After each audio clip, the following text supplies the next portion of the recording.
लाश लेकर अनेकों ग्रामवासियों के साथ यमुना किनारे गया और वहां उसका दाह संस्कार किया। वह कार्य से छुट्टी मिलने पर जब सब लोग लौटने लगे तो वह बोला, भाई, जो होना था सो हो गया, आप लोग घर जाएं।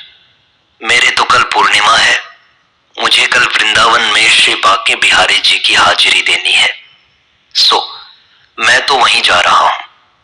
उसकी यह बात सुनकर सब गांव वाले कहने लगे, कैसा पागल है, जवान लड़का मरा है, लोग इसके घर आएंगे और यह कहता है मुझे वृंदावन जाना है। ऐसा कहकर लोगों ने उसे बहुत समझाया, किंतु वह अपना सदा का नियम छोड़ने को तैयार नहीं हुआ। बस वह वहीं से वृंदावन चल दिया। इस समय प्रकृति ने भी उसकी परीक्षा करने की ठानी। बड़े जोर से हवा चलने लगी और पानी भी बरसने लगा। सब लोग तो गांव लौट गए।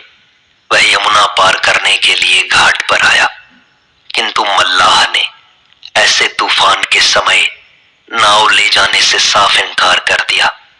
जाट को पुत्र शोक तो था ही, अब सदा की भांति कल पूर्णिमा को प्रातःकाल श्री बांके बिहारी जी के दर्शन नहीं हो सकेंगे। इससे और भी हृदय घबरा उठा। वह अत्यंत शोकाकुल हो उस मल्लाह की कुटी में ही पड़ा रहा।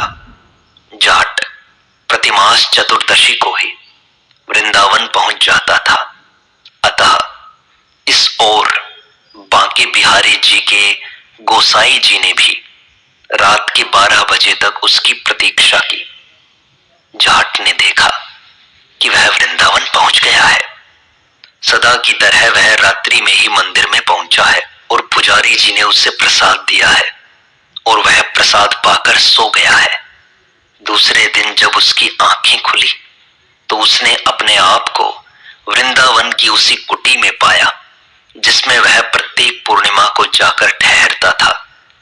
इससे उसे बड़ा आश्चर्य हुआ और वह सोचने लगा कि मैं तो उस पार मल्लाह की झोपड़ी में सोया था, यहां कैसे आ गया। फिर उसे रात को पुजारी जी से प्रसाद पाने की याद आई। उसने उनके पास जाकर इस विषय में पूछा तो वे बोले, भाई, मैंने तो तुम्हें प्रसाद नहीं दिया।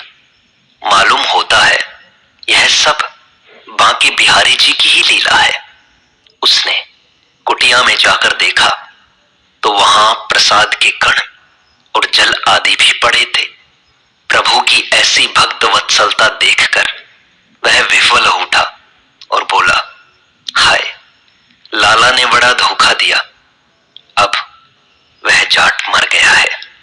इस तरह की अनेकों घटनाएं मेरे जीवन में हुई हैं जिनसे भगवान के होने का प्रमाण मिलता है, उनकी वत्सलता का प्रमाण मिलता है।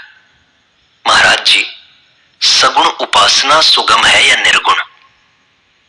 दोनों ही प्रकार की उपासनाएं कठिन है।